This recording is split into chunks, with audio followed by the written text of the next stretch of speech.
The revenue collector says total revenue collected before it paid refunds grew by 4.5% compared to the same time last year. Refunds have however grown, with SARS saying it paid out 29 billion rand more in refunds than it had anticipated. This is likely because of companies' input cost growing, especially with many investing in alternative energy sources.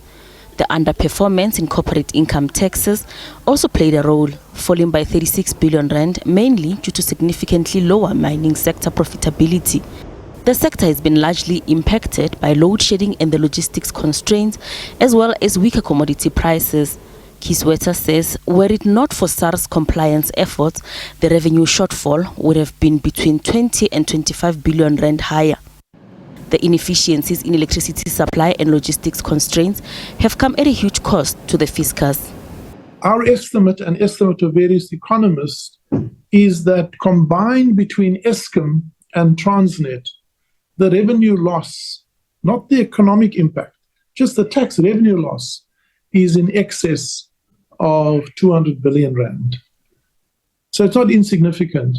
And therefore, more than ever before, we need a focused effort to reconceptualize and to fix. This is no longer a Eskom problem or a Transnet problem. This is an energy problem and a logistics challenge.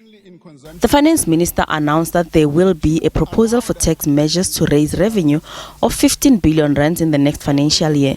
SARS Commissioner says there is no plan in place yet to determine where this money will come from.